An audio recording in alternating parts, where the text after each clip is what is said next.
Thank you. And the children will have a brief intermission while we begin our program and get ready for their next selection, which is going to be the Star Spangled Banner. You may be seated, children.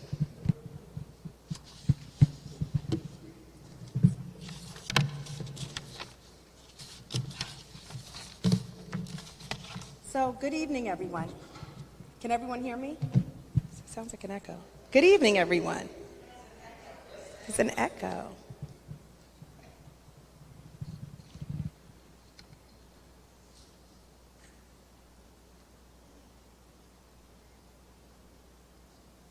Is that better?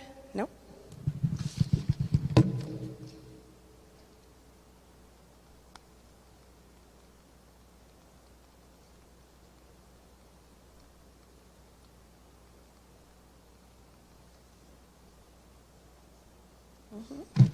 Are we better now? There we go.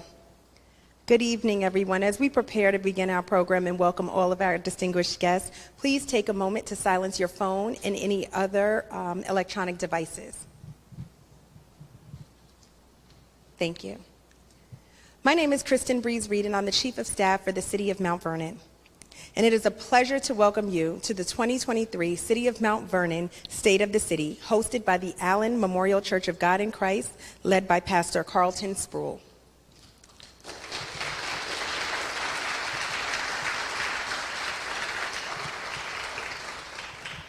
There are a host of partners in government with us here tonight to reflect on 2022 as we look to continue to work together to shape the year and years ahead. This work could not be done without our colleagues in city government, our own comptroller, the Honorable Dr. Darren Morton.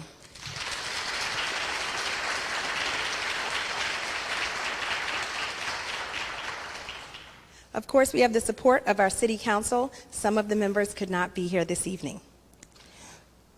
We also have the many dedicated and capable city officials and employees.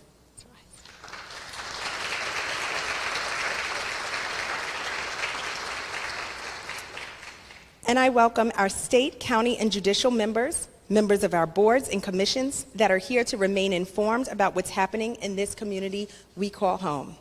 We have the Deputy County Executive, Ken Jenkins.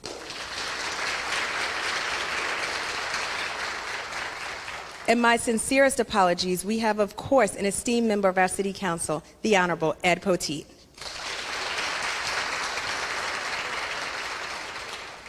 We have the Honorable Judge, Tamika Coverdale. And City Marshal, Sarefa Khan Halevi. And as I said, a host of many dedicated and capable city officials and employees, and another group of elected officials that just could not join us here tonight, but we welcome their service and appreciate their partnership. I also extend our thanks to all the educational institutions. Of course, we're represented here with the Denzel Washington School of Performing Arts,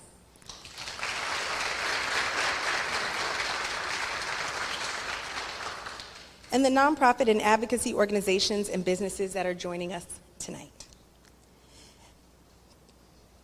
Reverend Dr. Stephen Pogue, chaplain of the Mount Vernon Police Department, pastor of the Greater Centennial AME Zion Church in Mount Vernon, and president of the United Black Clergy of Westchester, will come forward to provide this evening's invocation.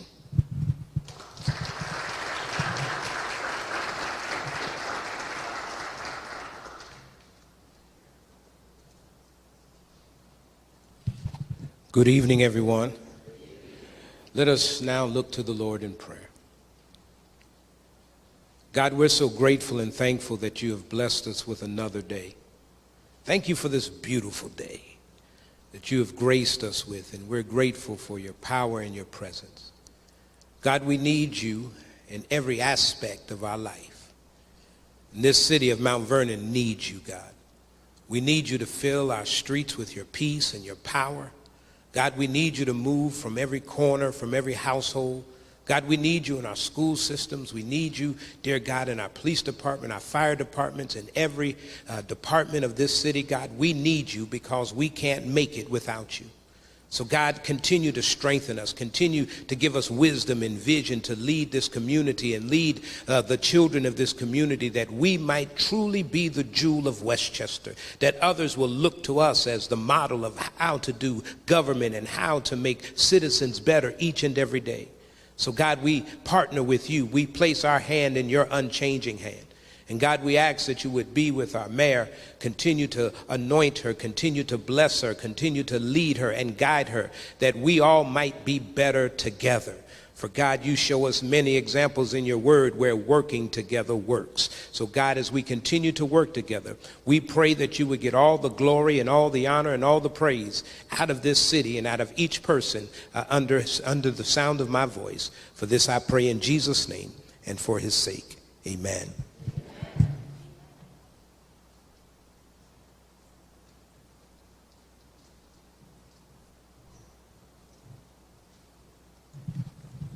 Thank you, Reverend Pogue. Please stand and join me in the recitation of the Pledge of Allegiance, and remain standing for the national anthem, sung by Lauren Satchel and played by the Denzel Washington School of the Arts School Ensemble, and the singing of the first stanza of Lift Every Voice and Sing by Milton Vann. I pledge allegiance to the flag of the United States of America and to the republic for which it stands, one nation, under God, indivisible, with liberty and justice for all. Ms. Satchel.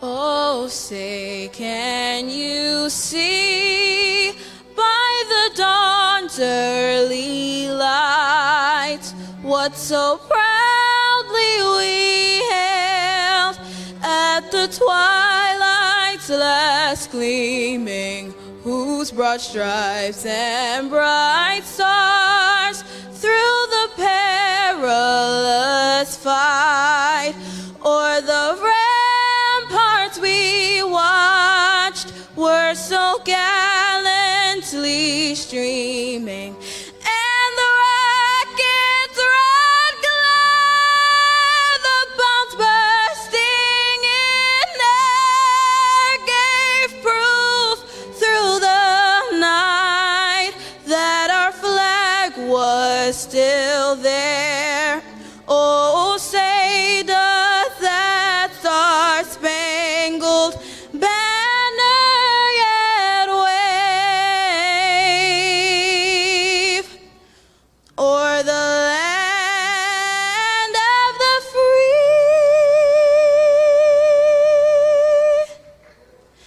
and the home of the brave.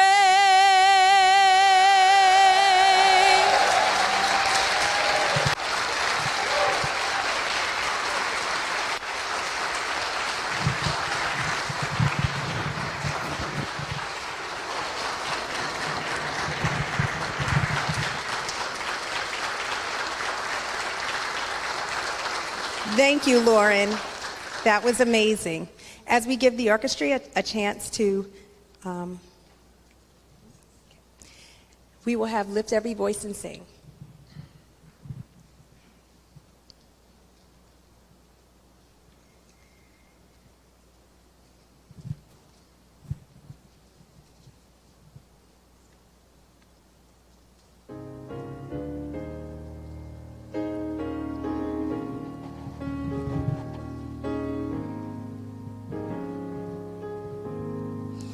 Lift every voice and sing till earth and heaven ring, ring with the harmonies of liberty. Let our rejoicing sing, rise high as the listening skies, let it resound loud as the rolling sea. Sing a song full of the faith that the dark past has taught us. Sing a song full of the hope that the present has brought us. Facing the rising sun of a new day begun. Let us march on till victory is won.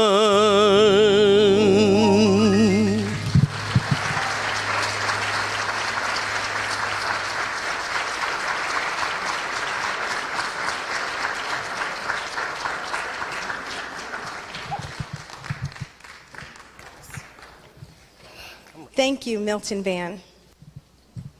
And thank you, everyone. You may be seated.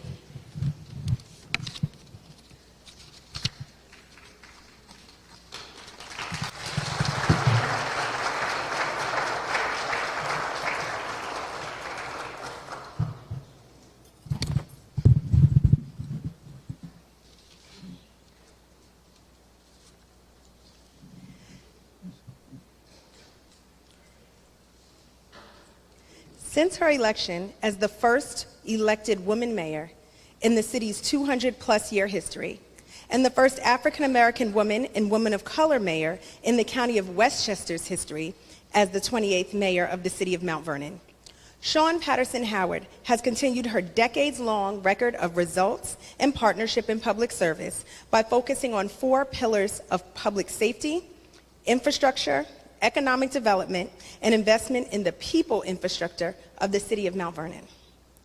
A straightforward and pragmatic leader, a tenet of her administration has been a fight to remedy environmental infrastructure injustices and leverage strategic governmental and not-for-profit partnerships to reopen Memorial Field, modernize the city's vehicle fleet and equipment, increase youth services, and secure over $160 million of state grant funding.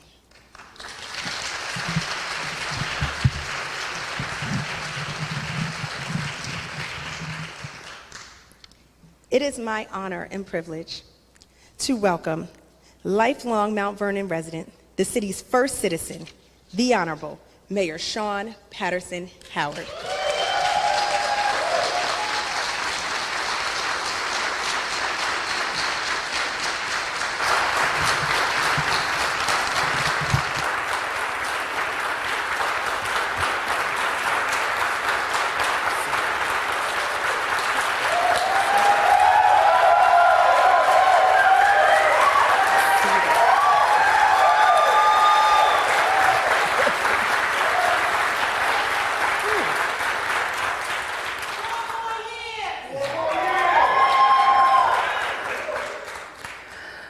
Good evening, everyone. Let's give it up again for Lauren, as well as Milton Van, and of course, the Denzel Washington School of Performing Arts Ensemble, led by our, professor of music, Norma Lisa Thompson.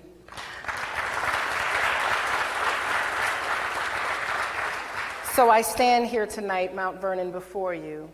And today is actually the 55th anniversary of the assassination of Dr. Martin Luther King. And so it is with that spirit that I stand here on tonight to give the state of the city.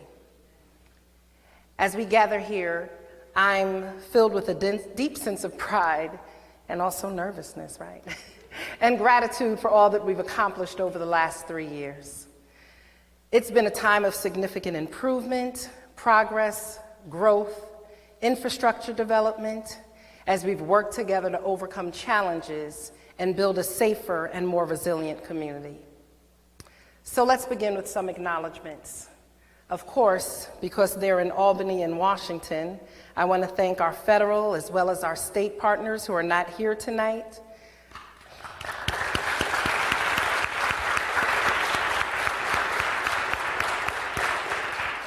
I want to thank our county elected and appointed officials and all of the departments that represent the county. Thank you, Ken. And of course, to our city elected officials, the Honorable Darren Morton, our controller, our Councilman Derek Thompson, as well as Ed Poteet. Our council president is away and unable to attend tonight, as well as our councilwoman Caitlin Gleason and Lisa Copeland, but they work hard every day as our legislative partners in the city of Mount Vernon. So I also want to acknowledge the presence of our local labor leaders as well. We have some of our labor leaders from CSEA, from the police department, our fire, as well as our Teamsters Union, because they work hard every day. And while they may not have contracts, and while we may not always agree, we know that all of us want what is best for Mount Vernon. Some have accused this administration of having rubber stamps, but I remind you that good government is not one that fights every day, holds competing press conferences, and drags a community through their frustrations.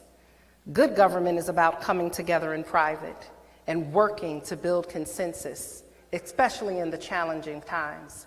And so I thank my local government, my county and my state leaders for doing just that, for working together, because whether it's on a federal level or on a local level, people are tired of all of the political drama. So thank you for being incredible partners.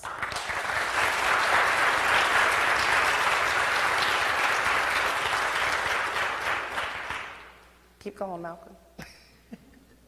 As critics go, I find myself to be the harshest one. I believe that we've had some pitfalls and challenges, but I also believe that we've done some tremendous work over the past 3 years. Tonight, I'd like to show and talk to you about some areas where I think we've lived up to the qualities and areas where, in all honesty and humility, we continue to fall short as a city. Last January, the New York State Comptroller's report showed us how difficult things have been for the city. Mount Vernon had incurred outstanding debts that we had no prior knowledge of. We had financial obligations entered into by former mayors without our knowledge and without the due process of governance. It wasn't passed through the city council or the board of estimate. These behaviors were done without audits in the city.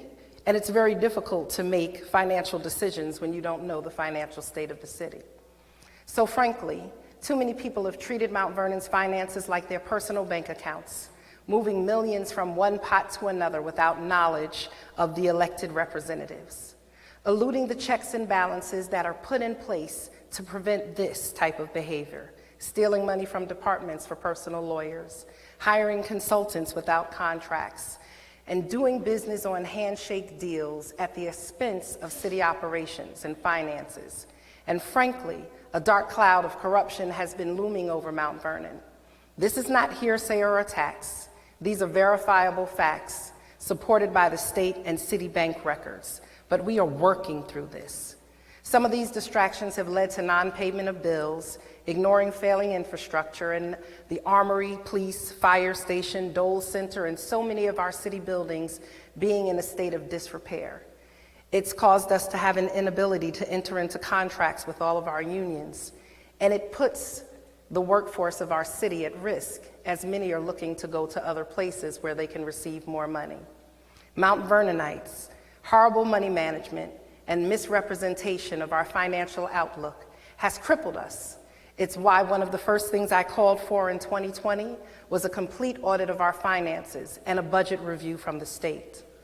Under the leadership of Comptroller Morton, we've been working with staff throughout the city to change years of mismanagement of city finances. We've begun taking bites out of the $42 million in debt that we've incurred from previous administrations. All of this is verified by the State Comptroller's Office. And I remind you, while it didn't happen overnight, we won't be able to fix it overnight.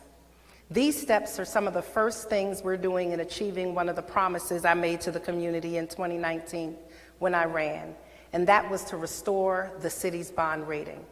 Because without the city's bond rating, Mount Vernon will never have access to the capital that we need to shine as the jewel of Westchester. This is not flashy work, but it's governance. It's the governance that was missing during years of infighting, scandal, and non-transparent accounting.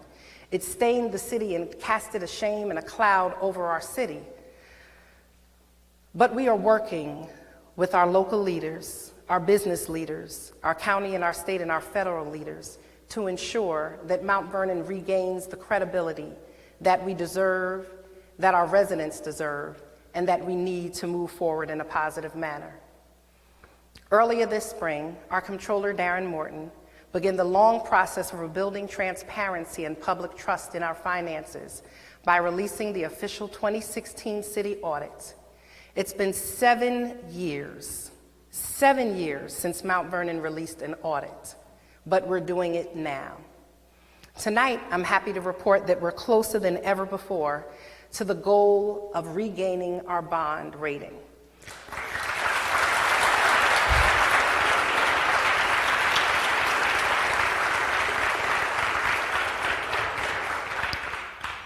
That's because in the next year, we will be completing our 2017, our 2018, and our 2019 audits to make sure that Mount Vernon is bond ready.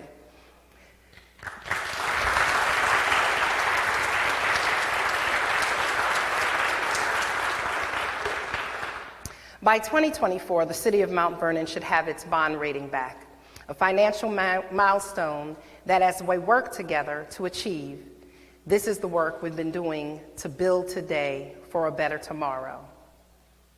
Furthermore, we're committed to both increasing our revenues and thus our fiscal health, and making sure we pay our obligations.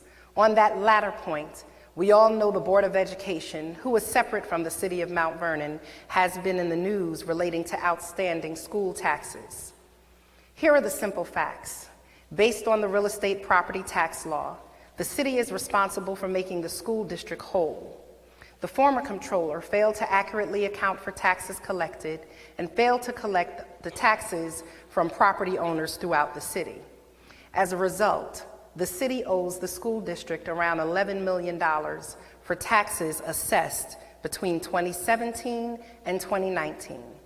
This is the money we are aggressively working to collect and send to the school district.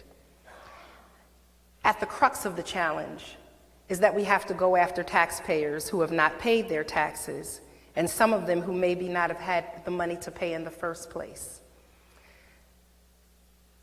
We are working hard to avoid massive foreclosures and potential gentrification of our city.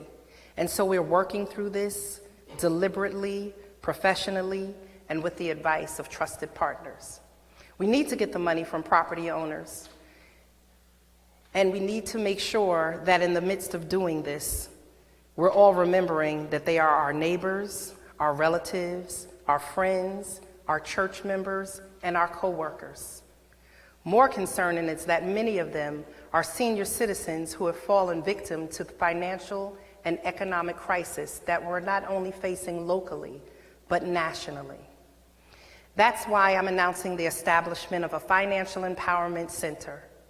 The Financial Empowerment Center will provide residents with financial counseling, establish solid banking relationships, increase savings, repair credit, reduce debt.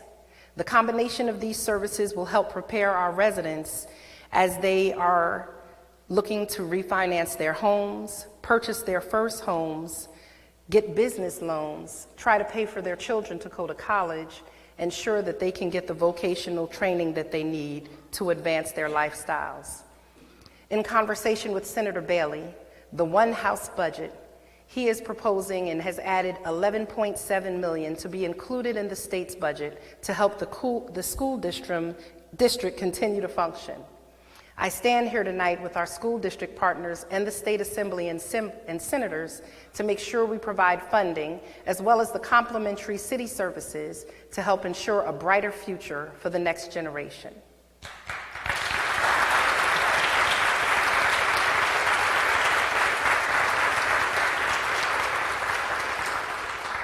Again, this story is a reminder of the Mount Vernon that we used to have. But under this administration, we are working on cooperation and collaboration to move Mount Vernon forward. These are the outcomes that we seek. This brings us to revenue.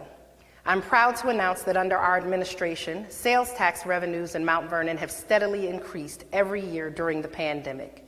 I have better news. For the first time in decades, our assessed valuation for the city of Mount Vernon has increased by $1.3 million.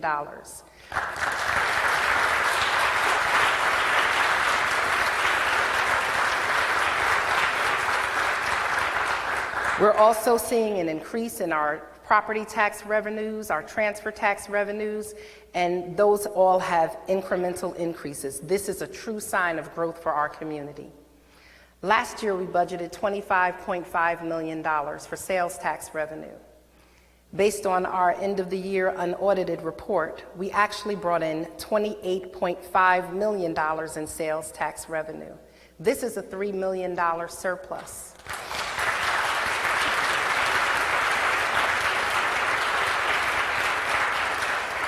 We know that a good amount of these sales happened online, and because we've been intentionally working with our small businesses, our restaurants, and our retailers to revive and enliven our business districts. We also saw a revenue increase in the building department, which has shown signs of growth each year, with nearly $2 million in revenue last year and estimated to grow even more this year. In a sign of good municipal management, we've achieved $9 million surplus, as reported by the Comptroller's Office, as of December 31st, 2022. Last year, we had $145 million in revenue and $136 million in expenses. It's a sign of good management by our departments to ensure that they were holding expenditures steady. I know you're thinking, okay, you say you have a surplus. But while a surplus sounds great in theory, really it's this surplus that's just gone to pay old debts, as well as trying to reestablish our fund balance in the city, which is in a negative situation. These funds, unfortunately, have not been able to give tax breaks, but that is something that we look forward to going forward. We've made a very significant start.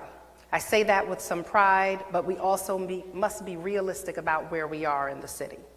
Bringing our city back from the brink of bankruptcy and beginning to repair harm done to our finances requires commitment and partnership. We have made some progress. I could claim none of this without the dedication of our team at City Hall, especially in our finance department and throughout all of our departments. This is not something that I'm doing by myself. Our municipal workforce is working hard every day to ensure that we have efficiencies in government and we are managing the public finances in a way that is trustworthy. They bring it every day, often in challenging conditions and honestly being paid less here in Mount Vernon than they can be paid in other places. But they show up every day. And as the mayor, my job is to try and lead this incredible group of men and women, find the resources, bring them in, and give them the tools that they need to do the work that they're trying to do for the city of Mount Vernon. And so tonight I stand and I salute the workforce of Mount Vernon for showing up every day and accomplishing amazing things with very little resources. So again, I thank you.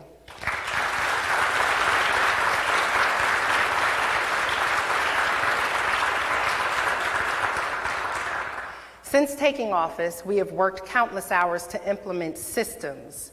Yes, I said that, systems. Systems that actually work and that operate for both government and residents alike. A huge factor in ensuring that these systems work has been ensuring resources are being allocated properly. That's why our OpenGov initiative is all about. That's what our OpenGov initiative is all about. Over the last year, we've partnered with OpenGov to streamline the budgeting process with their budgeting and planning software and increase efficiency across permitting and licensing, especially in our building department with OpenGov Citizen Services. OpenGov is already yielding important results. The building department launched OpenGov in October, and to date, they've taken in approximately 817 applications, 646 applications have been completed, and 401 permitted, which is a total of a 62% closure rate in the applications. We're making progress.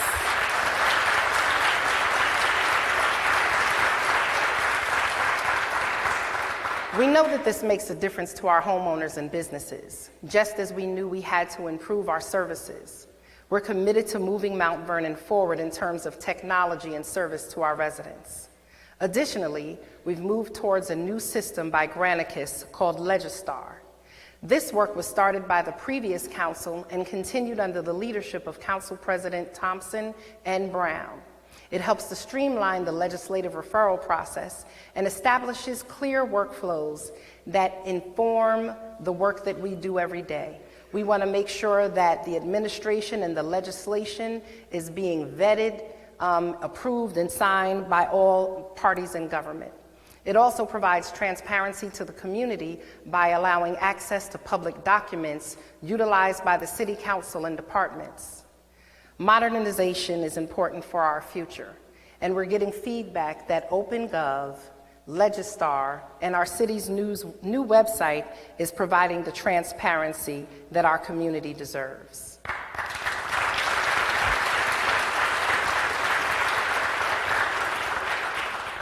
We've put resources into improving communication so that residents know what's happening in City Hall and can more easily connect with their municipal government. This is a work in progress and has been needed for many years, but some of the results are very encouraging. For example, our buildings department has reduced the backlog of applications, and it was a huge backlog, and we're now able to offer faster service. While we realize that some more still needs to be done, we're pressing ahead, and we're realizing the highest application review in the city's history. Likewise, our Human Resources and Civil Services Department are setting better hiring and reporting processes, including a more transparent application process. Management Services has replaced all of our outdated computer systems, and the City Hall, the Dole Center, and we're starting to now work in some of our other buildings to provide 100% Wi-Fi coverage, and so that there are no longer dead spots. This provides greater efficiency in the work that we do every day. Our water department is quickly modernizing its operations, including an upgrade to allow for remote radio readings of meters and the ability to monitor all usage digitally and remotely.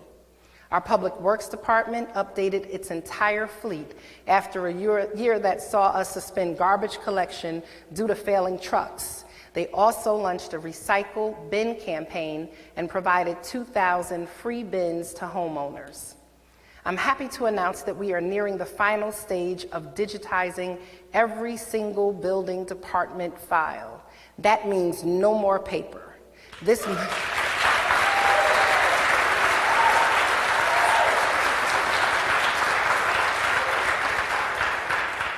This monumental task will cost nearly $700,000, but we are looking at funding from our Assemblyman Gary Pretlow to pay for this upgrade at no cost to the city taxpayers.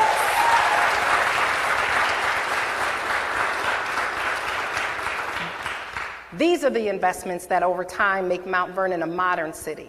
They support our economic stability, our access to residents, and our ability to grow and prosper. So as we transition from the shadows of the pandemic, we've been hands-on in providing services to our youth, our seniors, and our families throughout the city. Our Youth Bureau held their HBCU College Fair and Pride Celebration. They're bringing back summer academies, the Youth Academy, the leadership forums, holding sessions in martial arts, financial literacy, babysitting training, and so much more. Under the direction of Debbie Burrell Butler's leadership, we've secured millions of dollars for our youth, including a $999,000 grant from Congressman Bowman's office.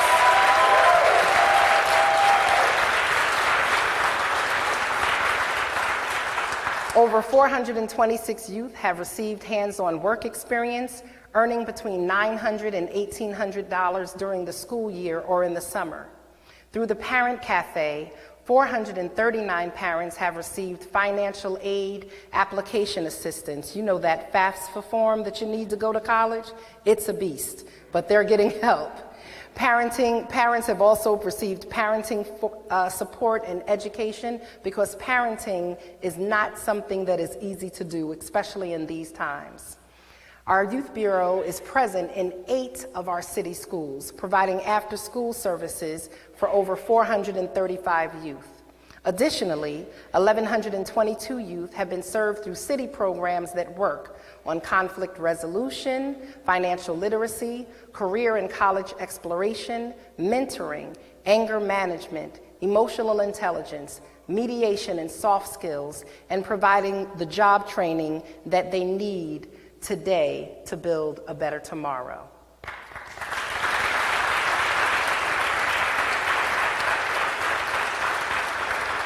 So some of our Youth Bureau staff are right now on the road. They're doing a 6 HBCU college tour in 5 states over 4 days with 30 students. We are praying for them because we know they're excited and tired.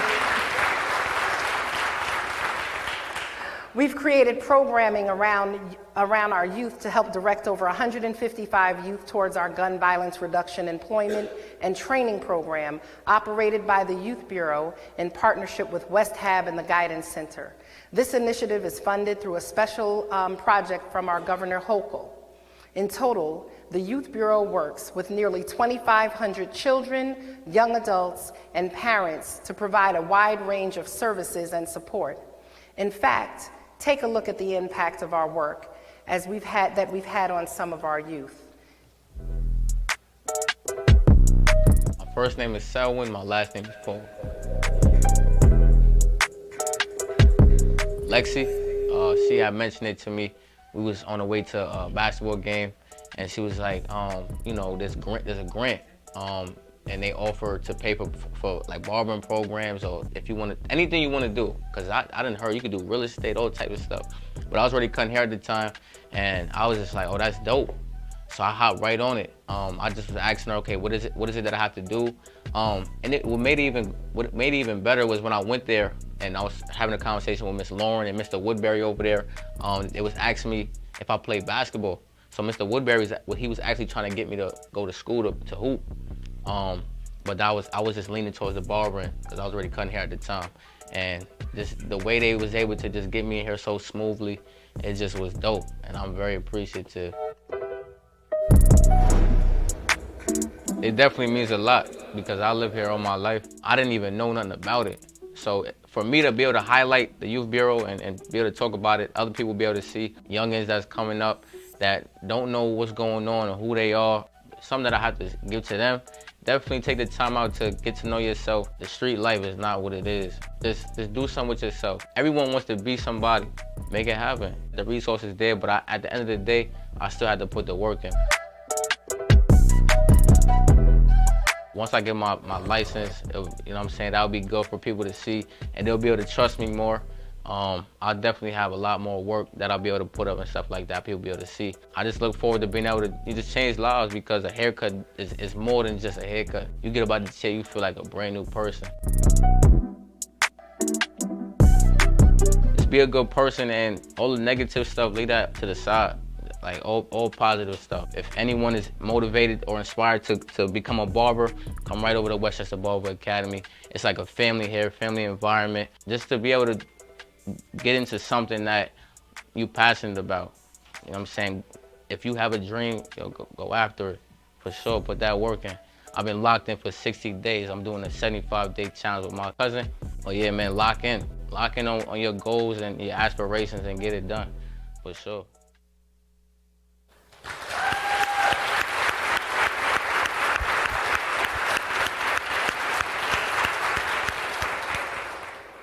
Congratulations, Selwyn. It was really a pleasure to meet Selwyn. We had an opportunity to speak for a while, and Selwyn said that, you know, he kind of had a vision, but his vision was blurry. And that's one of the challenges with a lot of our young people. They have a vision, but their vision is blurry. But he said his interaction with the Youth Bureau and our partners really clarified his vision and helped him focus. And so now he's locked and loaded. He's locked and focusing on his future, and he's loaded with talents and skills to support him in the workforce to be productive. And that's how we want our young people to be, locked and loaded, not on violence, but on passion, on vision, and with skill.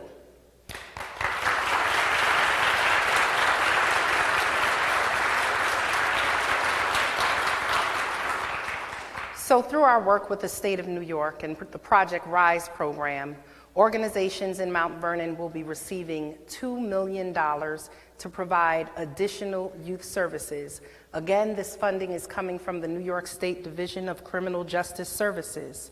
Additionally, some of these same organizations will receive another $2 million in funding to help with structural upgrades of the youth facilities that are providing services to our young people throughout the city. This is just the beginning. We are only starting and we have more to do.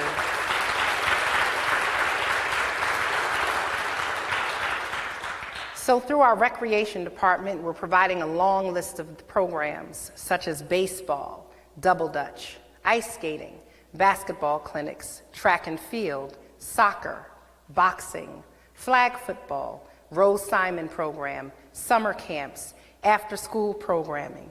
We're doing a lot here in Mount Vernon, and there's a lot of opportunity for you to get your young people signed up and engaged in these very affordable and oftentimes free programs. I want to give a special shout out to some of our community partners who are also helping us to raise and provide support for the young people in our community. I want to give a shout out to our Mount Vernon Little League, whose 8, 10, and 12-year-old teams won the championship in their divisions last year.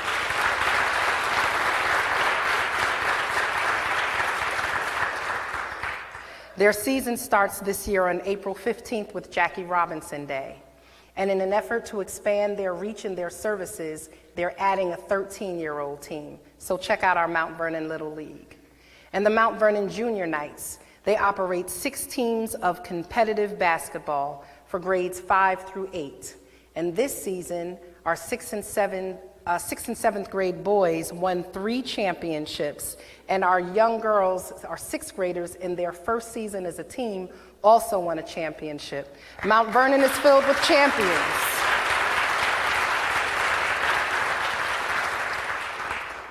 So the Mount Vernon United football program is also operating in Mount Vernon, and they operated 6 teams last year. And congratulations to the 6 and under team for winning their championship, and congratulations to the 8, 9, and 13-year-old teams who didn't win the championship, but they did make it to the championship game. And I can't tell you how excited they were to play their championship games in the new Memorial Field Stadium.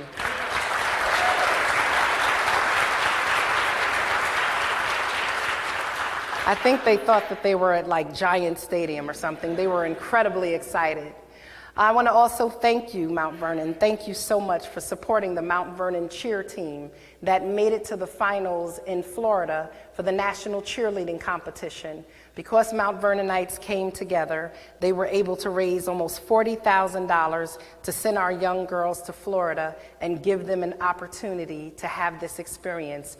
Cheerleading is a sport, and it provides opportunity for college access and scholarships as well. So thank you so much.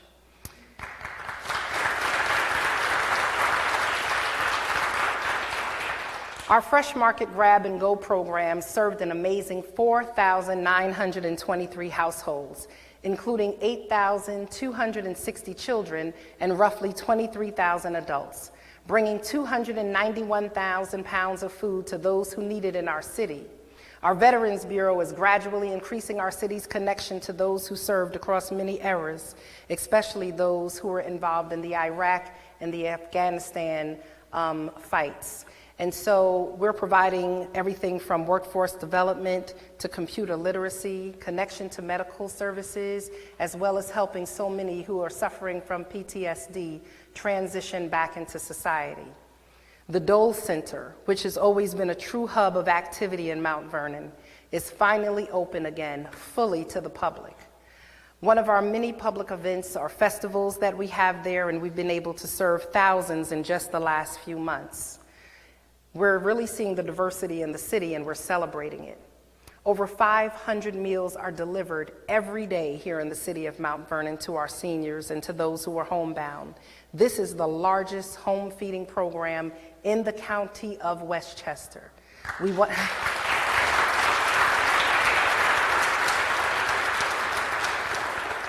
We're also glad to have our seniors back in activities on a daily basis.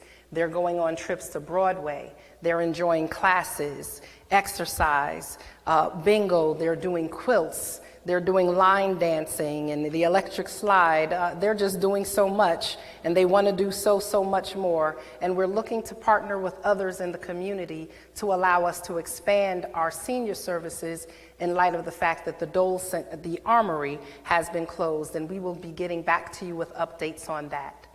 We also conduct wellness checks and work hard to mitigate isolation so many have felt these last 3 years. This is part of our strong mental health agenda and something we pursue across all of our service areas. Some have asked, what have we done? But as this short list that I just shared shows you, we've done and we will continue to do the work that puts Mount Vernonites first. So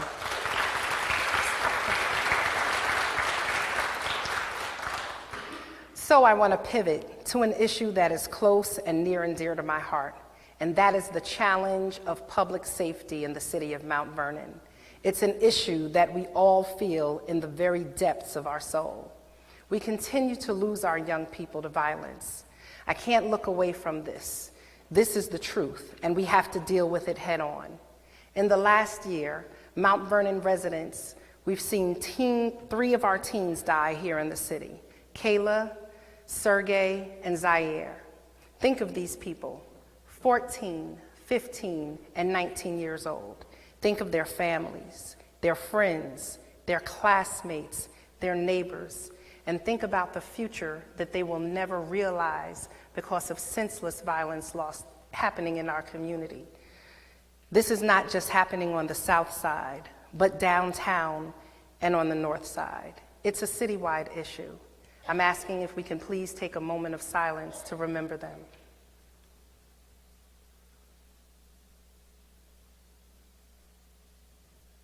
Thank you.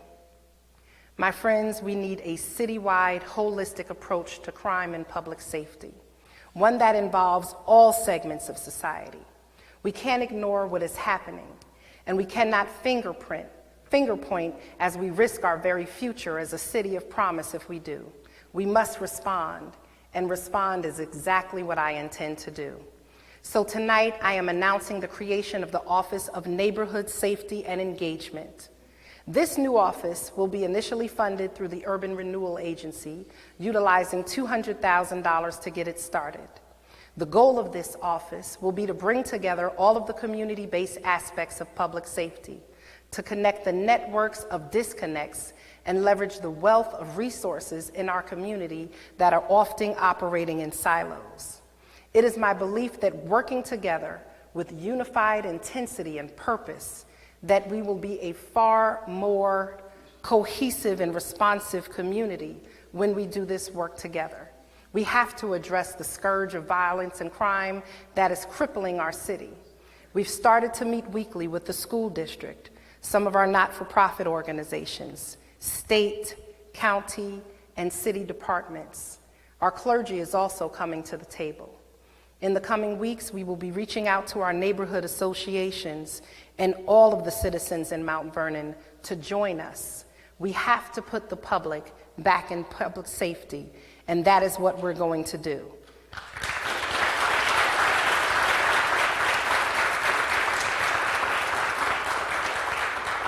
This work is supported by our partners at Cities United, who selected Mount Vernon to be one of 9 communities nationally that they're helping to develop comprehensive public safety plans.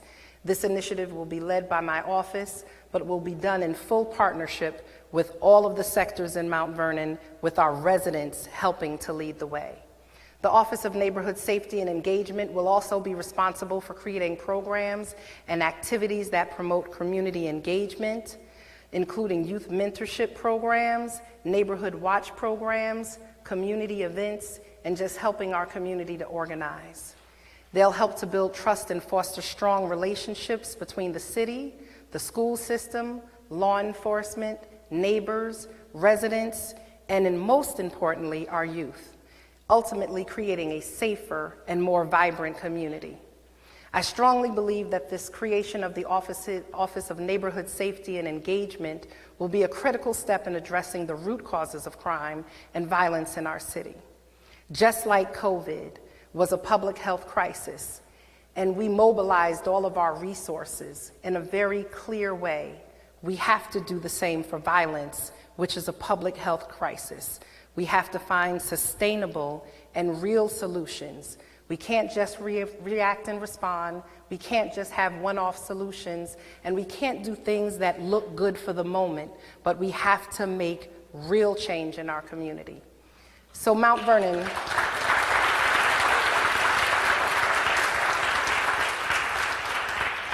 government, we can't do it alone. We've been to too many vigils. We've been to too many funerals. We see people get excited, and then we see people go back to their normal lives until the next crisis. We have to really come together with intention, with focus, and effort. And so we need you.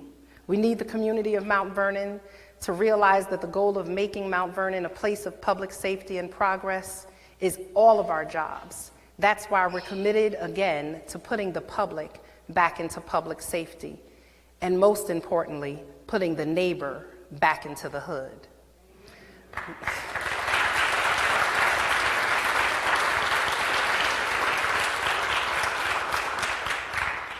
Let's be clear. The Office of Neighborhood Safety and Engagement is not something to replace the police department, nor does it defund the police department, but it serves as a coordinating organization, working with the police department, working with our schools, with our businesses, and with our community to ensure that Mount Vernon is a safe, hopeful, and progressive community. We want to make sure that we are meeting the needs of all of our residents. So, let's really talk about crime and public safety a little bit more. We all know that in today's politics, some may choose to invoke fear-mongering and talk about crime and work overtime to sow distress. I won't go down that road because I can tell you that our police department deserves far more than that, as they've been working very hard to address crime in our community. Our Mount Vernon Police Department, in partnership with county and federal law enforcement partners, have apprehended the suspects in a majority of our homicides. We have one of the highest homicide closure rates of 85% in the country.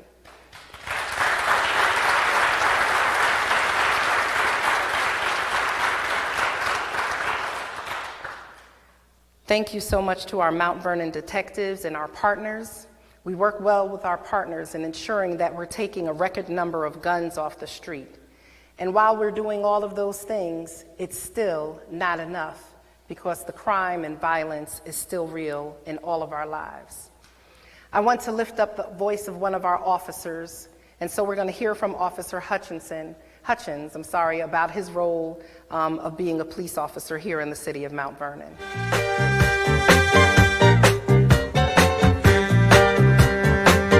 Hey, I'm Officer Hutchins. I'm a police officer in the city of Mount Vernon. I've been an officer here for 14 years. My favorite part about being a Mount Vernon police officer is coming in contact with different people from different backgrounds, and also speaking to our local store owners and shops. Public safety is important here in the city of Mount Vernon because the citizens of Mount Vernon rely on the police department to provide them with a way of life so they can go about their daily business without worrying about being a victim of crime. I am Officer Hutchins, and we are putting the public back in public safety.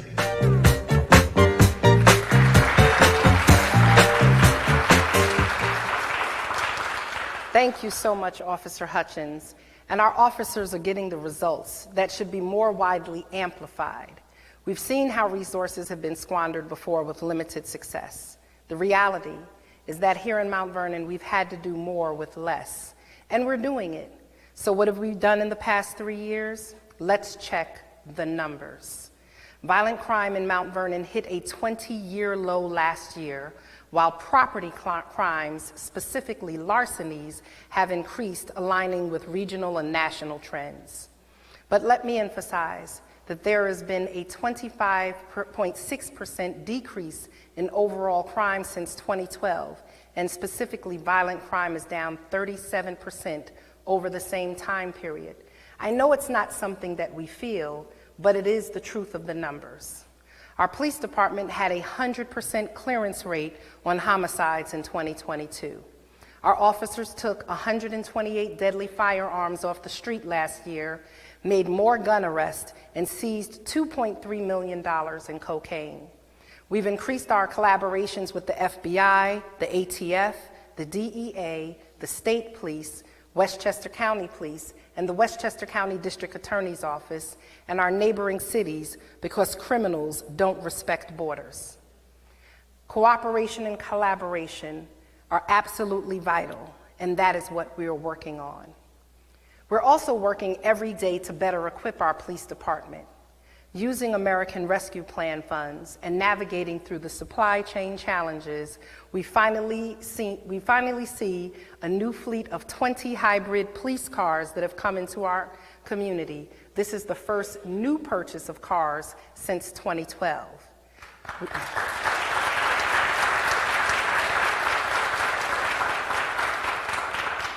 We have 64 body cameras that just arrived, and they'll be distributed to all patrol officers.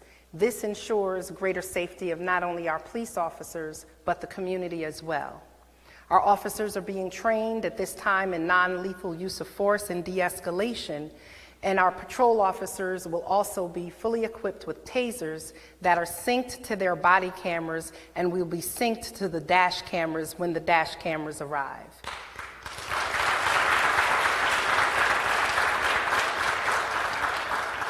We are working with the Westchester County Real-Time Crime Center and have installed more cameras throughout the city of Mount Vernon. These cameras are aiding in the solving of crime.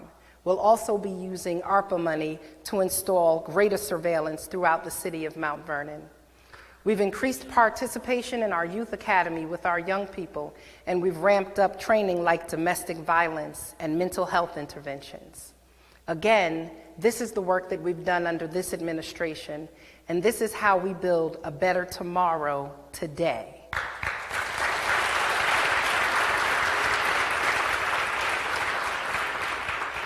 So we're getting ready to have a hard, painful, but necessary conversation. Much has been said about the state of our police department as officers transfer, get promoted, or retire from the department each month. A trend we've seen hit close to home as New York Police Department has also seen a 117% jump in their resignations compared to 2021. To that end, this administration has been working with our county, our state, and our federal government to find solutions to retain our officers. Last year, we offered a 14% increase to bring our police department level to the raises that were given to the city's fire department. We also offered to restore steady tours, give every other weekend off, and other incentives. Yes, the fact that we have no bond rating and no reserve, we're not in the position to pay more than $10 million in retro pay that many of our officers are looking for. But that's a conversation that we'll have to leave until we're able to get our bond rating back. We've offered what we felt was financially possible to our city, but also what these men and women deserve, because I know that they're the best police department.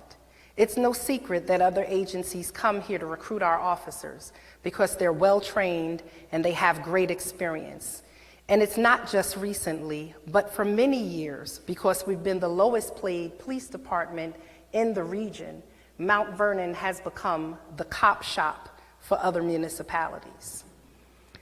While our offer of going forward of 14% was rejected by our police union, we continue to work towards a solution that will keep our officers here.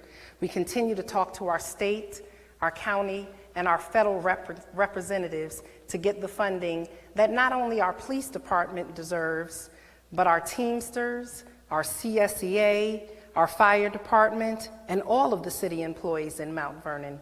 Everyone is overworked and underpaid. And that's not a fact that we run from, but we still show up every day to do the work.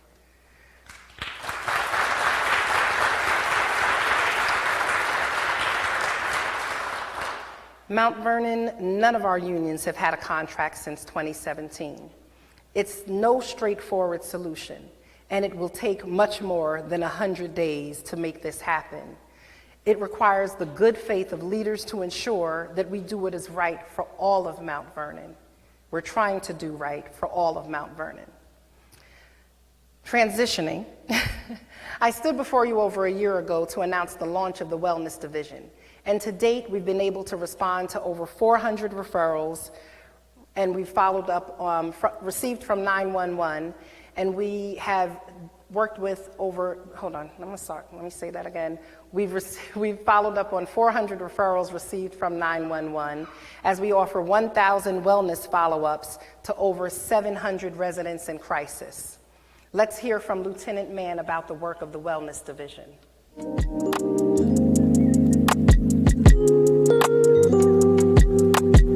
Hi, I am Lieutenant Mann. I am the commanding officer of the groundbreaking Wellness Division.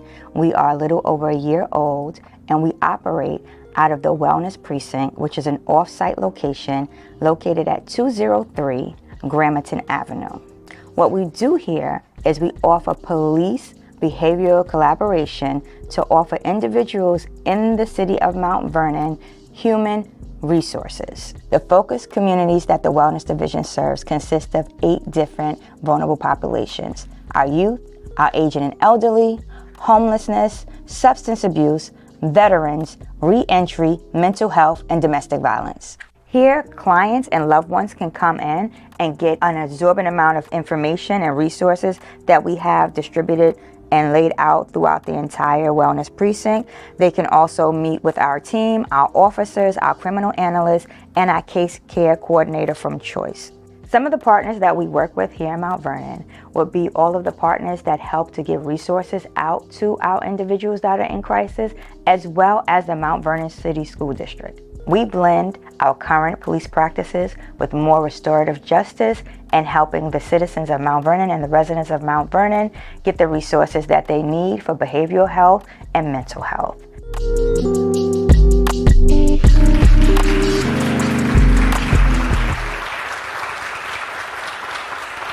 Thank you so much, Lieutenant Mann. There's no doubt that this work has made a difference in our community. Thank you so much to our Wellness Division of our police department. Well, we've heard about Mount Vernon's finest, so let's pivot and talk right now about Mount Vernon's bravest. Here in Mount Vernon, we have an aging housing stock and buildings. We have more than our fair share of fires, and we're working every day on improving fire safety. And the men and women of our fire department are committed public servants in this city. Let's hear from Lieutenant Anthony Mitchell about the impact of the fire department.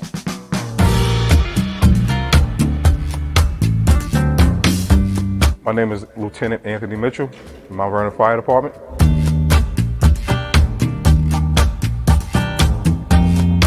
I feel public safety in Mount Vernon is very important. Mount Vernon is probably one of the most busiest cities in Westchester, if not the busiest. We range about 14,000 plus medical calls per year. Most of our guys are trained to be EMTs or certified first responders. So continuing training is something that we do. We care about the public and we take safety very seriously. I had a ton of experiences as a Mount Vernon fireman. I'm blessed to become a Mount Vernon fire lieutenant. But as a firefighter, I've saved multiple lives, accommodations for saving lives. I've delivered babies. Car accidents, you know, the fire department just doesn't do structure fires, even though we get the most structure fires in Westchester County, but we do a lot of EMS runs, EMS calls. Our guys are trained in CPR, AED, first aid, so we get more of those type of calls per day than we do actual fires. The advice that I have for anybody that wants to become a firefighter is, especially as a young person, is stay the course, stay in school, stay out of trouble. Making the choice to become a firefighter was the best decision I ever made in my life. It actually saved my life. So I'm here to give back to the community. I love my job, I love my career. It's not just a job, I love my career. So I attain as much knowledge as I can so I can give back to the youth that's coming up through the ranks. I advise young guys or girls that's out in the public now, if you want to become a firefighter, study, stay in school, learn about EMS, learn more about health and safety, and take the upcoming test that we'll have sometime this year or next year. And we'll see you at the doors and we'll guide you right in. The Mount Vernon Fire Department is putting the public back into public safety.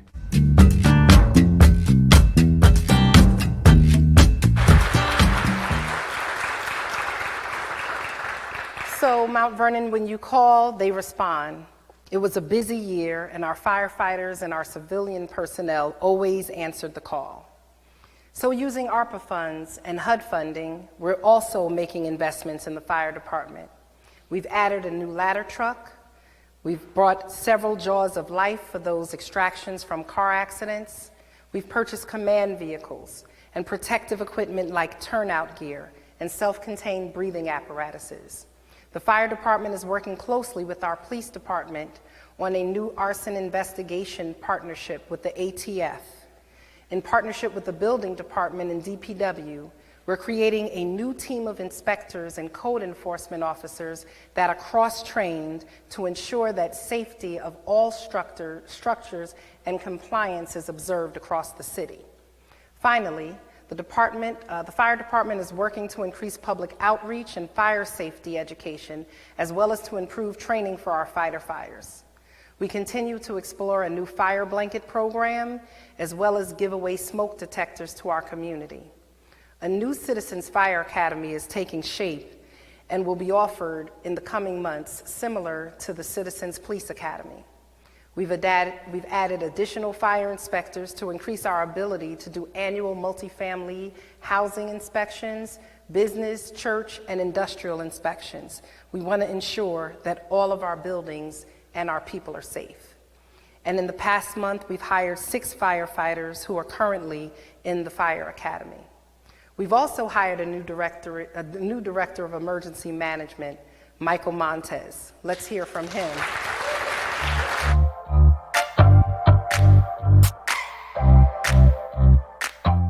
Hello, Mount Vernon. I'm Director Montez for the Office of Emergency Management. The Office of Emergency Management serves as the city's liaison between the fire and the police department.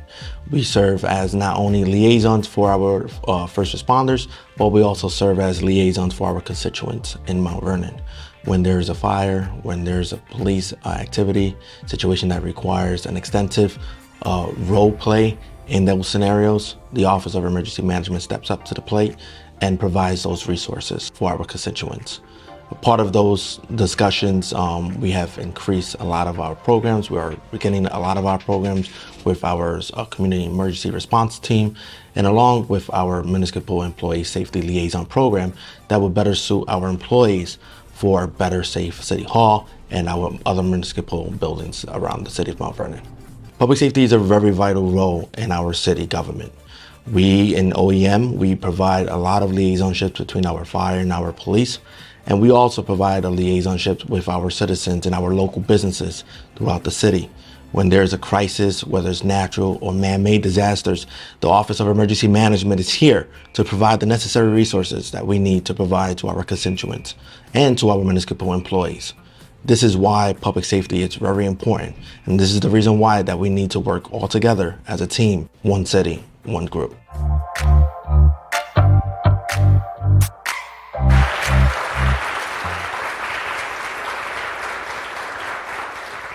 Director Montez has hit the ground running, and trust me, he has all of us running right along with him.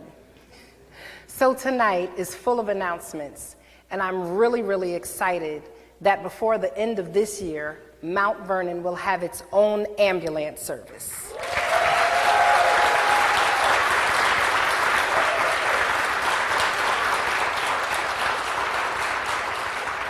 Yes, you heard right, a Mount Vernon EMS service, the first EMS service of its kind in the county of Westchester. No longer will residents have to rely solely on private ambulance services. Trained paramedics and EMTs will be a part of our very own fire department, and they will closely coordinate against all of our public service sectors. This will improve response times, save lives, and center the well-being of our own residents without having to constantly look to other communities for mutual aid support services. They're already here, and they're being wrapped and loaded and equipped, and they'll be ready for full service by the end of this year. We're planning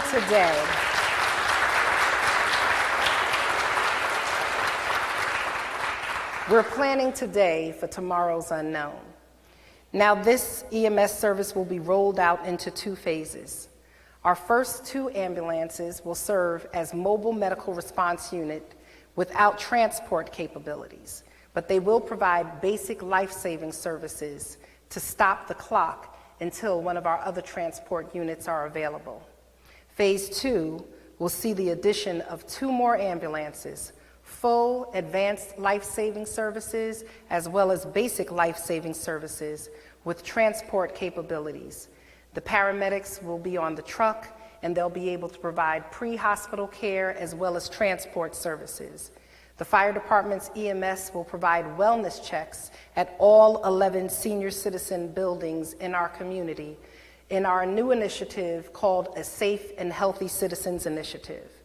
Services will include blood pressure checks, diet and nutrition services, diabetes assessment, public outreach for seniors that live alone because we know that home safety and slip and falls are real. These units will be deployed to take the pressure off of our advanced life-saving units and provide for a more enterprise approach to our EMS service.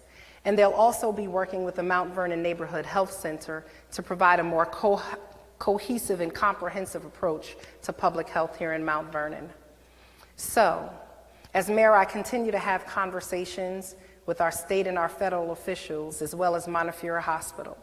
We know here in the city of Mount Vernon that we have high rates of asthma and diabetes, hypertension, strokes are high, and that we have not had comprehensive maternal health services in years. But we have disproportionate impacts to our community, and we desperately need a hospital that provides full, comprehensive, and quality services to our residents. We cannot be without a hospital, and the data shows us this. In 2021, $327 million in Medicare money left Mount Vernon on 2,400 hospital visits. This money went to surrounding hospitals. At the same time, if you look around the region, you have to admit that ER wait times are increasing at every hospital. We've heard about residents who have to stay in hallways overnight as they wait for services. But Mount Vernon Hospital sits here open, under-resourced, under-equipped, and underutilized. We have to make sure that we restore the services. We want to make sure that Mount Vernon becomes a trauma center, provides veteran services, provides full maternal health services, and is a stroke center, because we need these services in our community.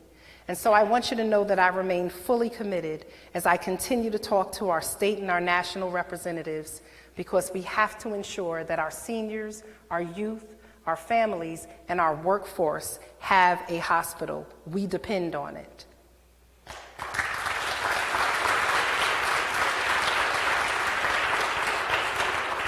We're winding down. Thanks for hanging in here with me. Fighting crime and saving and protecting lives, I'm sure we'll all agree, are essential. Just as important is our infrastructure. While we talk about preventing tragedies, it's also important that we're rebuilding the foundation of Mount Vernon to prevent disaster. We've made tremendous progress, but we have a long way to go. So let's talk about some of what we've done to build a better tomorrow today.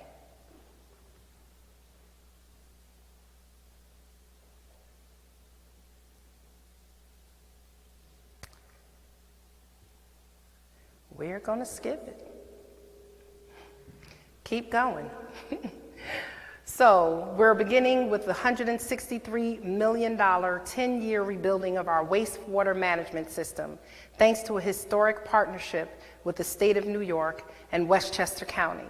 This builds on the work that DPW has accomplished with our stormwater replacement projects, which mitigate flooding issues as well. Let's share the data. In 2021, DPW cleaned or repaired 4,277 linear feet of stormwater sewer lines. In 2022, with greater funding, DPW accomplished 15,794 linear feet. That's almost 4 times the amount of work. And that's worth celebrating, especially if you live on a block that floods. And understanding climate change, flooding is becoming a greater challenge. And we have a big announcement coming up this month about the long-awaited sewer project, work in specific neighborhoods. In the next few weeks, 7th Avenue and 3rd Street, where we have seen a bypass machine since October of 2020, I need to name her because she's been around for a long time.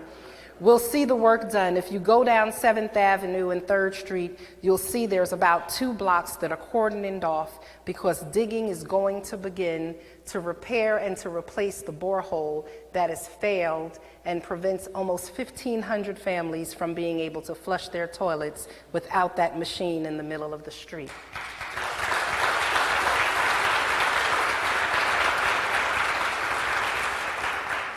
DPW has also purchased $4 million in new fleet equipment. That's 8 sanitation trucks, 8 snow plows, 4 street sweepers, and yes, a pothole hot box truck. This will help to keep our city clean and working. And let's talk more about the streets. One of the concerns I hear most often from residents is about potholes and street repairs. We've made great strides in this area. The Paving It Forward campaign has $9.5 million dedicated to improving driving and sidewalk conditions all across the city. In the last 18 months alone, we've repaved over 100 streets, including Franklin Avenue, Garden Avenue, Union Avenue, Rich Avenue, 1st Street, East 5th Street, South 3rd Avenue, and there will be more than 60 streets paved this year. Today, we begin paving on East Lincoln Avenue.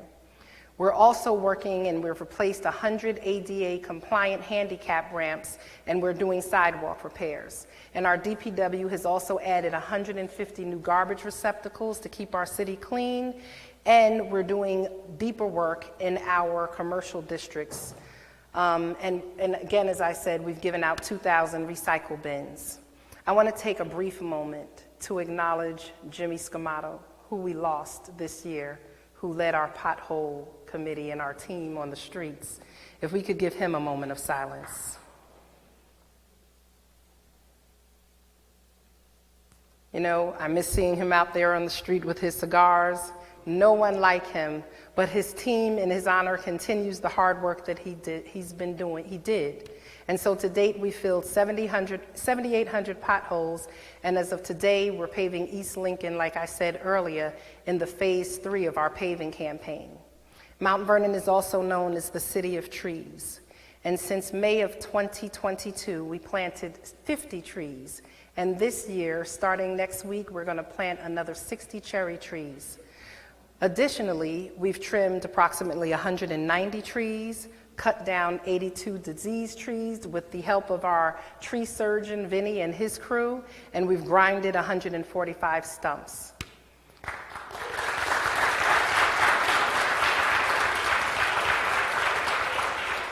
So continuing to focus on infrastructure, our water department is working on the replacement of all of the old lead-lined pipes. We know that we have over 10,000 water service lines here, and to date we've tested 1,400 lines and found that 700 have determined to contain lead. This program is a truly important investment in the health of Mount Vernon, and when I think about the quality of life for residents, this is something that I think about as important work.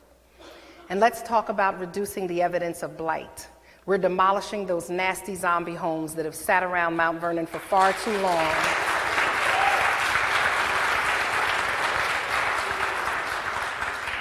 So people ask, what have we done? Well, we've had to start somewhere and move forward. So working with the buildings department and the law department, we've overseen the demolition of 4 zombie homes in the past 2 months. Last time we attempted to tear down a zombie home, we were sued for knocking down someone's home that they were working to repair. And that's why we have to ensure that we're doing governance and not political expedience or politics. We don't want to continue to fail our community, and so we have to make sure we do it the right way each and every time. And under this administration, that's what we're doing, legally and with clear process, which means it will take time, but we'll get it done. Ask the neighbors of 151 Union Avenue who dealt with a burnt-down zombie structure since 2012. There were 645 police actions, 7 fires, but now it's gone. Results you can see and not rhetoric.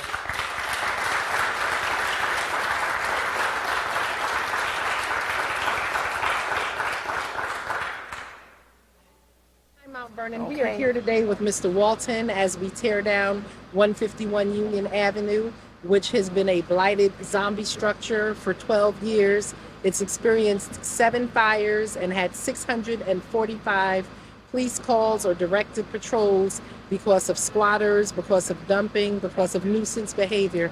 So, Mr. Walton, you are like the leader of this block. You have kept watch over this block for many decades, you and your family. How are you feeling today about seeing this being torn down? About no one else on the block, but I am extremely happy that this is finally getting taken care of. We've seen all of the problems we've had over the years, and I want to thank you personally for coming on out and just taking a look and then going and do what you do. Thank you. All right, and all I can say is I know the block is overjoyed because what it brings, the type of traffic it brings to the area is totally unacceptable. Totally unacceptable. Yes. We're just happy that you're doing what you do. Keep on doing what you do. Thank you so much. Okay. Mr. Walton keeps us accountable.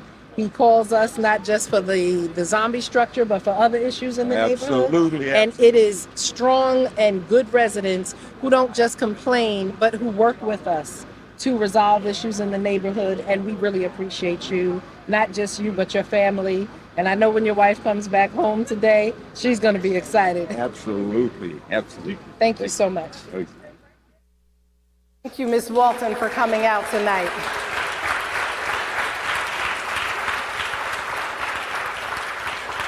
We've also identified as part of the Love My City campaign nearly 100 zombie projects, the worst kept properties in the city. But we've dispatched our DPW team and they've cleaned up at least 75 of them.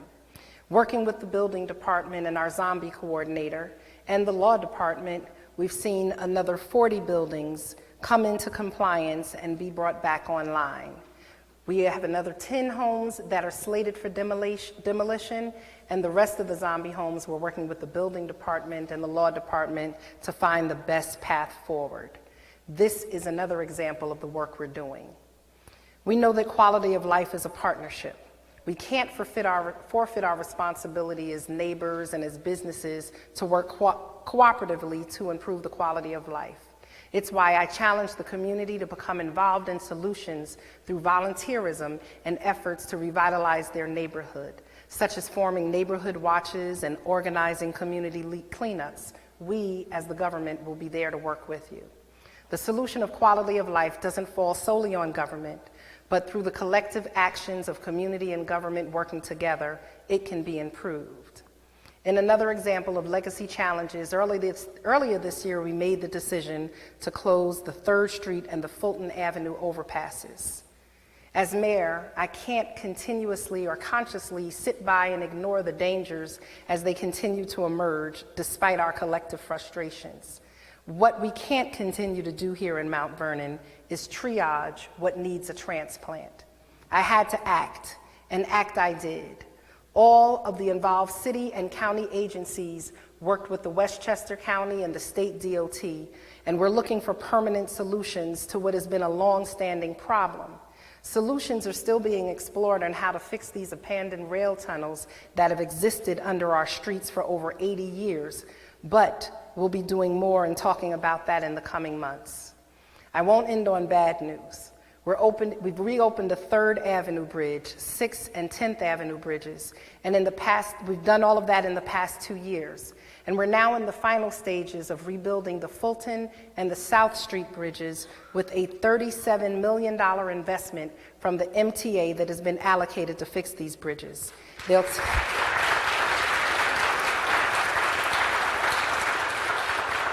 Over the next 27 months, this work will happen simultaneously.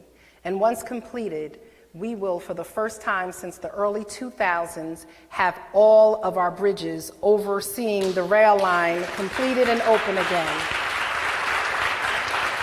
So Mount Vernon, like I've said before, it's about building a better tomorrow today. So economic development, as we build and improve our physical foundation, we must continue to invest in a new economic foothold. Smart investments today will increase our city's tax base and improve our finances. Managing the outfall from years of bad practice and operational neglect, we're in the final stages of bringing the Industrial Development Agency back on board. We inherited a board that had been disbanded, drained of its money, and terribly mismanaged and out of compliance from 2016 to 2019. So what have we done?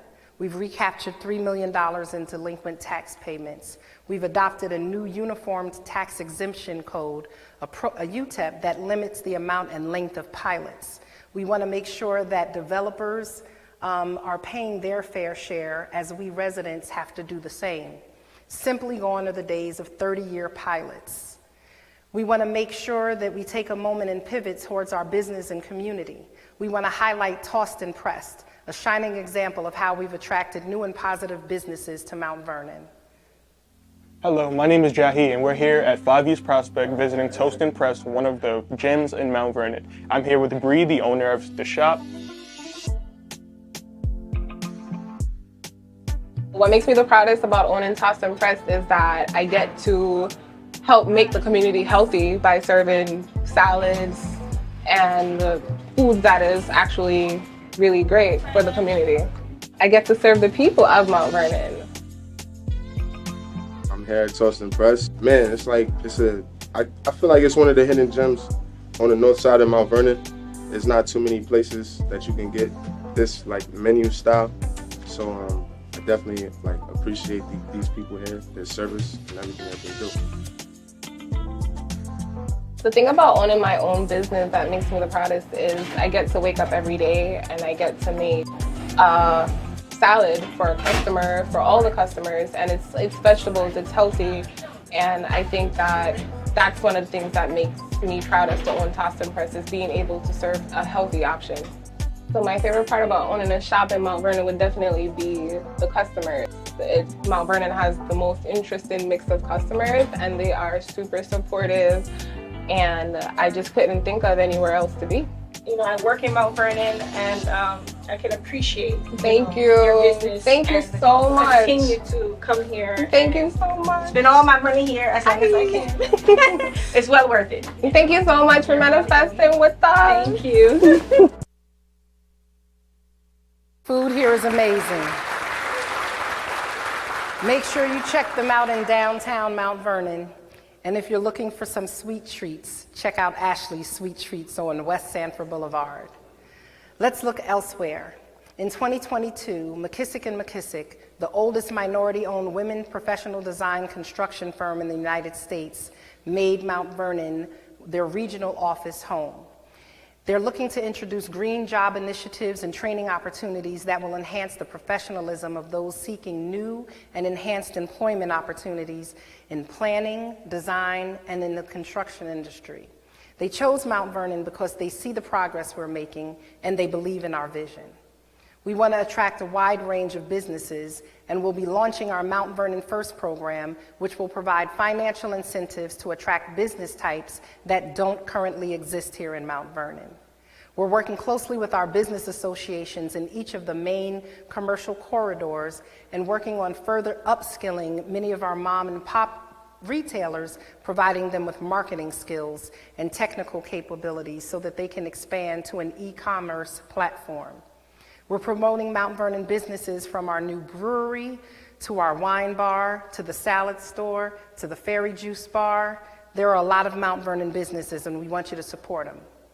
There are serious plans afoot for a new Starbucks here in Mount Vernon, as well as a hotel.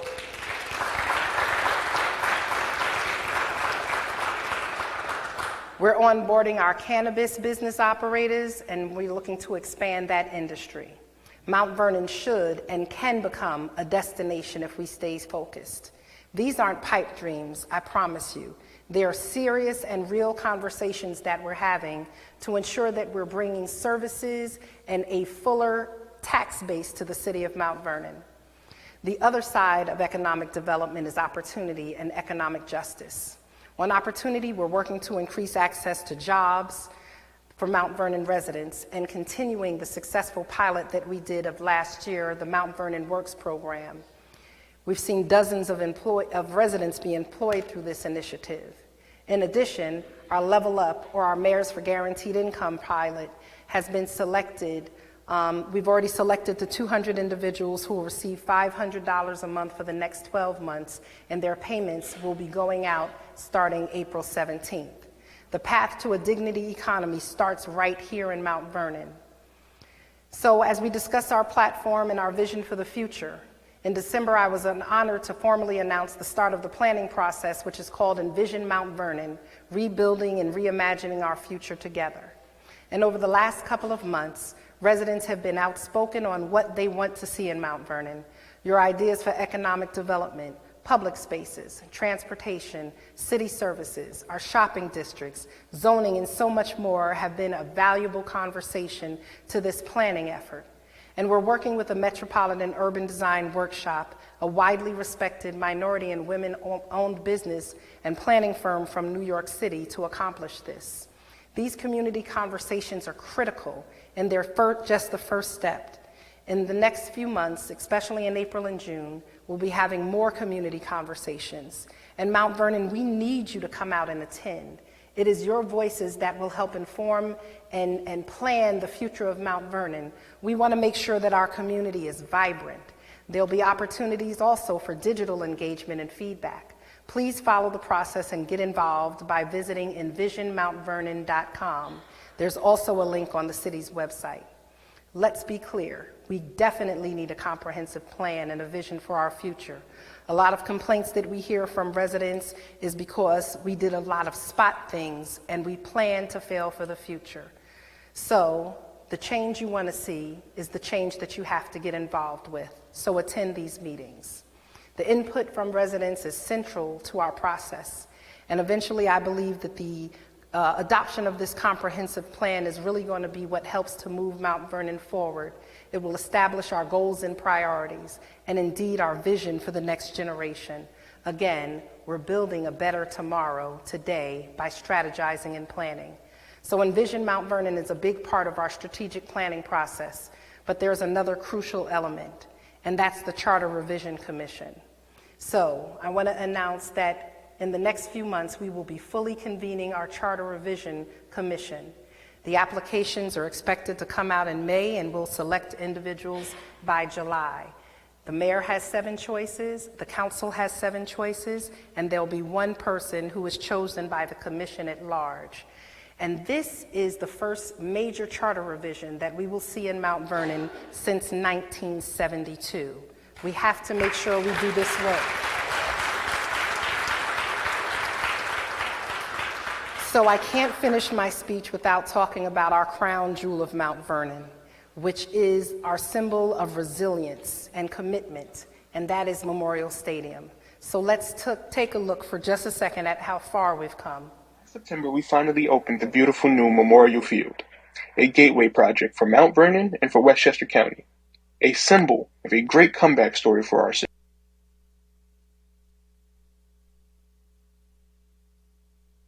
Last September, we finally opened the beautiful new Memorial Field, a gateway project for Mount Vernon and for Westchester County, a symbol of a great comeback story for our city. Many promises were made, but let me remind you, it's under this administration that promises were kept to restore this field to glory. We watched our Mount Vernon Knights return to play winning football in September 2022, and what an accomplishment! After years of stops, starts, and failure, that took cooperation and trust between the city and the county and the support of our elected officials. This winter, we opened the track for community residents to walk and jog in the morning and in the evening, and already, even after so many years without a track here, friends and neighbors in our senior groups are getting their steps and miles in, improving the overall health and happiness of our community. Honestly, it's a great joy to see this, just as it was to root on our Mount Vernon football heroes on the sidelines last fall.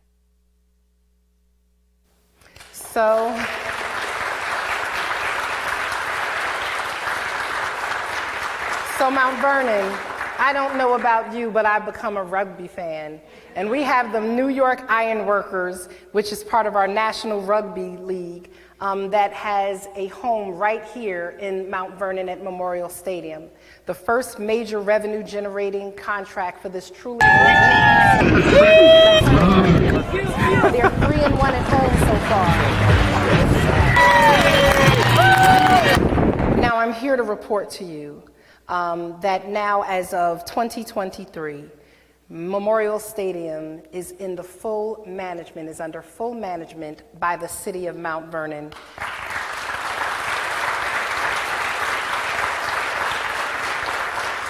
Thank you so much to Westchester County for leading and shepherding us through this project management, but now Mount Vernon, it's our job to get it going, and that's what we're doing. Memorial Field is ready to open our 3 tennis courts, and that will be opening later on this spring.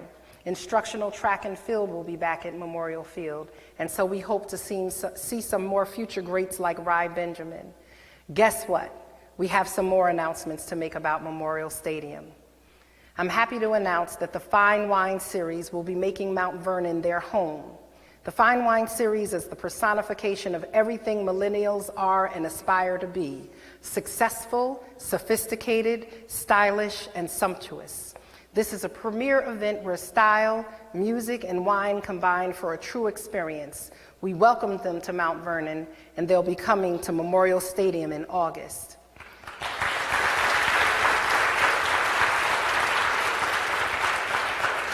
Mount Vernon, we're curating new avenues for entertainment and sports right here, and we're excited to get to work. Memorial Stadium is a major step in moving Mount Vernon forward. And so as we wind down, I want to get personal for a second. You know, I've heard a lot from the critics about my travel. You travel too much, and your focus is outside of Mount Vernon. Some believe my aim is to run for higher office, but let me be really clear. My focus is on serving Mount Vernon, and that's what I want to do for another 4 years. I want to work to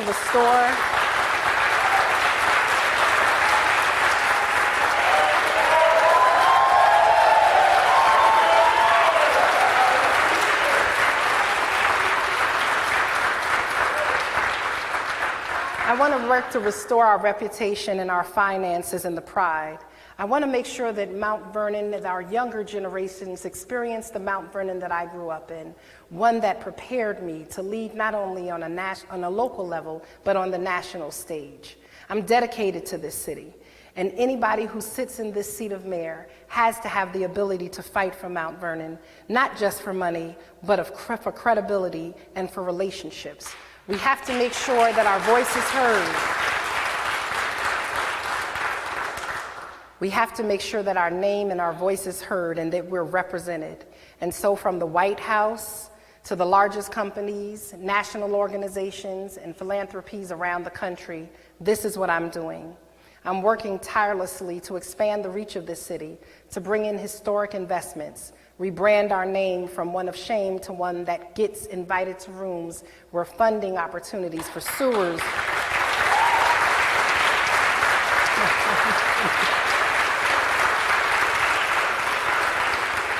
We want to be invited in the rooms where we're talking about sewers and roads and hospital and housing and public safety, where business opportunities are being discussed. I've worked hard on what we call the outside game. I could sit here in Mount Vernon and not get money because we don't have any, or I can work with our county, state, and federal partners to bring money home, and that's what I'm doing. Westchester, we have to advance in Westchester and in the state and in the nation, we have to advance the cause of the city.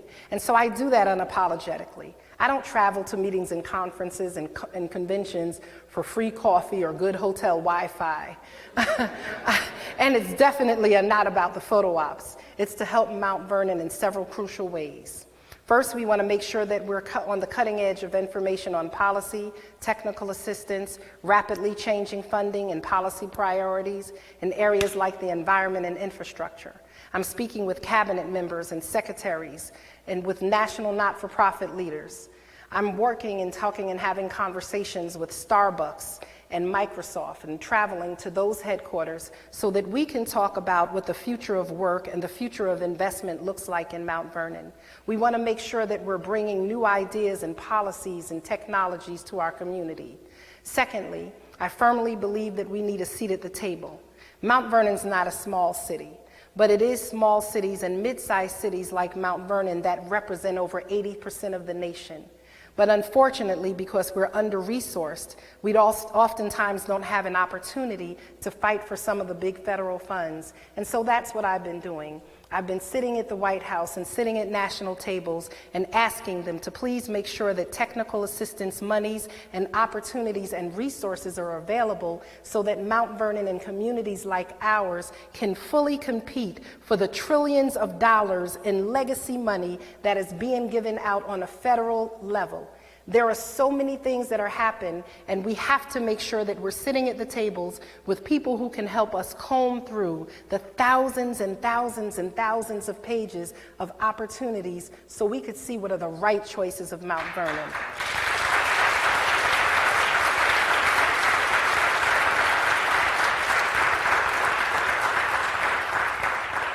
So I'm happy to announce that at the end of this month, I'll be elevated to the position of president for the African American Mayors Association.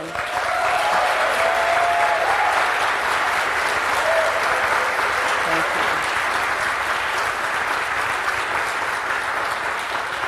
you. The African American Mayors Association represents over 500 cities nationwide where African American mayors control more than 1/3 of the gross domestic product here in the United States. I am serving as an ambassador for Mount Vernon on a national stage.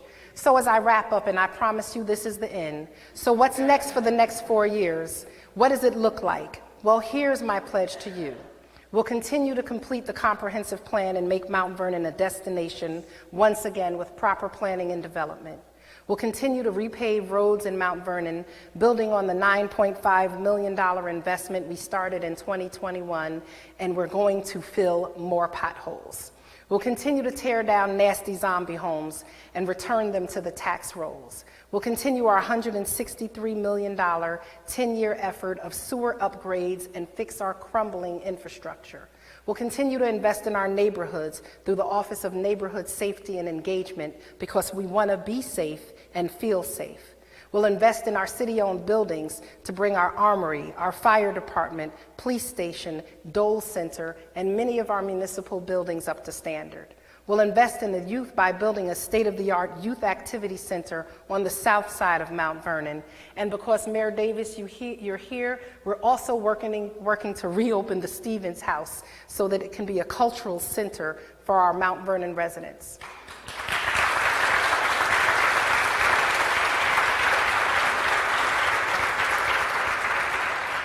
We'll support our seniors with enhanced services and tax breaks that our assessor will be talking about in the next few days, and making sure that the Financial Empowerment Center is open and providing crucial financial resources to our residents. We'll continue to provide services to those who are homeless, facing eviction and in financial crisis, so that we can provide for those who are the most in need and vulnerable in our community.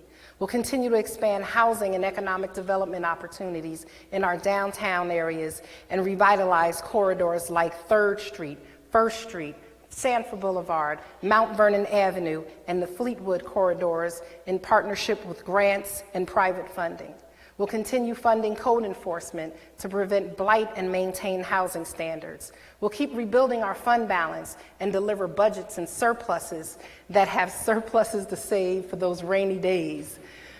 We're going to restore our bond rating lost in 2018 to ensure that capital expenses are not being paid by operational tax dollars. And we'll continue to invest in our public safety departments, police and fire, and the emergency management department to help maintain a safer Mount Vernon and continue to decrease violent crime. We'll help keep fighting for Mount Vernon Hospital so that it can be a premier trauma center and that we can have babies delivered in the city of Mount Vernon again. We'll invest in bringing a new hotel in Mount Vernon, not a motel and a no-tel, but a good quality hotel.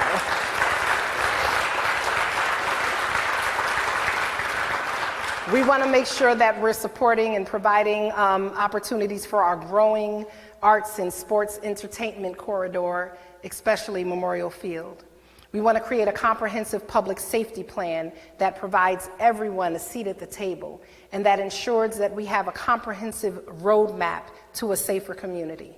We'll release our open green space plan to show how Mount Vernon parks and playgrounds can better work for you. And we'll make Mount Vernon a place that you can believe in again, have fun, eat, and live in.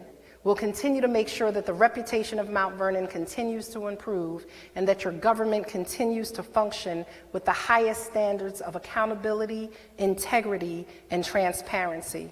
My friends, I can't tell you that everything is done, and that's why I want to continue to ensure that we're working to make sure that Mount Vernon is strong. We've made progress. Real significant progress, structural progress, the kind of progress that will put Mount Vernon on the path to truly being the jewel of Westchester. We're an incredibly diverse community. We're a city of vibrant homes and businesses, places of worship and public spaces, roadways and railways, and we have so many hopes and dreams. We're only partway on this journey together. And sometimes the road isn't easy, and we know it's not smooth. We have our bumps and our curves, and clearly we have potholes, but the journey does continue. We're further down the road many miles than we were 3 years ago. And as we look to the future, we know that there will be more challenges ahead, but we also know that we have the resilience and the determination to overcome them. Together, Mount Vernon will continue to build a city that we can all be proud of, a city that is strong, healthy, safe, and prosperous. Thank you. Let's continue to work together. Let's continue to believe together, and let's continue to make Mount Vernon the best it can truly be, the jewel of Westchester. Forward together, backwards never. Have a blessed night.